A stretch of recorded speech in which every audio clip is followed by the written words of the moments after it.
Sono stati in totale 7.743 i vaccini anti-Covid somministrati ieri 8 gennaio su altrettanti soggetti rientranti nel target previsto dal piano nazionale. Salgono così a 51.558 le persone che in Sicilia sono state sottoposte a vaccino dall'avvio della campagna vaccinale. Intanto cresce ancora il contagio dal Covid-19 in Sicilia, in particolare a Ravanusa, circa 56 casi positivi, tra cui una dozzina da aggiungere al tampone in attesa di quello molecolare, una situazione particolare denunciata dal sindaco Carmelo D'Angelo anche per via dei comportamenti indisciplinati da parte dei cittadini. Le raccomandazioni oggi del primo cittadino e l'appello a buonsenso da parte del sindaco che annuncia misure ancora più stringenti. Cresce ancora rispetto ai giorni scorsi il contagio da coronavirus in Sicilia, ma cresce anche a Ravanusa, dove registriamo un bollettino di 56 casi positivi comunicati dall'ASP. A questi dobbiamo aggiungere almeno un'altra dozzina, forse più, di nostri concittadini positivi al tampone ed in attesa del risultato del molecolare. La situazione è molto preoccupante, anche a causa forse di comportamenti indisciplinati, dobbiamo ammetterlo, dei nostri concittadini. Ma la situazione rischia di assumere una rilevanza tale che il rischio di contagio per tutti è dietro l'angolo. Gli appelli al buonsenso e al rispetto delle norme non servono più. Riusciamo ancora oggi ad avere il controllo sui pazienti contagiati, ma l'ASP non riesce a tracciare tutti i contatti e pertanto siamo costretti ad assumere alcune misure più stringenti anche per consentire un maggiore controllo delle forze dell'ordine. Ma senza collaborazione, cum grano salis, la situazione rischia veramente di degenerare. Non abbiamo un esercito che può controllare le case di campagna dove ci sono state feste di Natale. Non abbiamo l'esercito e forse neanche la potestà di entrare nelle case di cittadini dove ci sono stati pranzi, cene, giocate.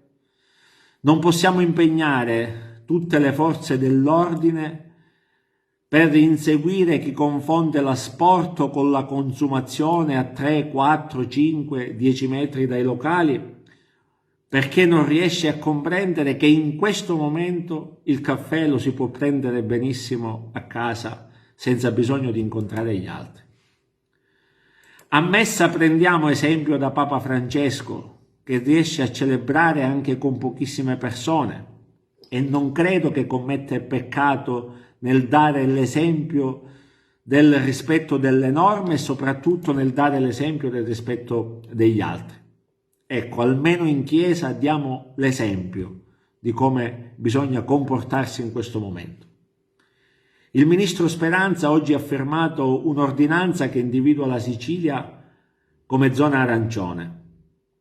Il presidente Musumeci poco fa ha firmato un'altra ordinanza che prevede ulteriori misure restrittive per il contenimento del contagio. Da domani e per i prossimi giorni, per i prossimi 10 giorni, con possibilità di proroga in base all'andamento epidemiologico che avremo a Ravanusa, abbiamo previsto ulteriori misure restrittive. Abbiamo previsto la chiusura al pubblico degli uffici comunali, che potranno ricevere solo per appuntamento, che dovrà essere richiesto almeno 24 ore prima, compreso anche l'accesso alla biblioteca che sarà contingentato. Abbiamo previsto la chiusura pomeridiana del cimitero comunale e abbiamo stabilito che lo stadio comunale sarà aperto solamente dalle 7:15 alle 11:30 e nel pomeriggio dalle 15 alle 18, esclusivamente per l'attività motoria, con un numero massimo di presenze di 10 persone per ogni ora, e per l'utilizzo del campo da tennis.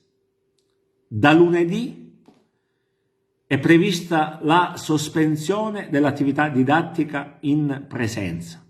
Il presidente Musumeci l'ha prevista per la scuola primaria e la scuola secondaria di primo grado. Noi aggiungiamo anche la scuola dell'infanzia, che assieme alla primaria e alla secondaria di primo grado potranno svolgere la propria attività a distanza, con la cosiddetta didattica a distanza. Da domani ci sarà il divieto di asporto per i locali che si trovano o si troveranno nelle cosiddette zone rosse dalle ore 18 alle ore 24. Saranno individuate queste zone in base ai suggerimenti che arriveranno dalle forze dell'ordine, e i locali che saranno dentro la zona rossa dalle 18 alle 24 potranno continuare a svolgere la propria attività con servizio a domicilio, ma non sarà consentito di fare l'asporto, e quindi gli avventori non potranno fare i furbetti pensando di fare asporto consumando a pochi metri dal locale.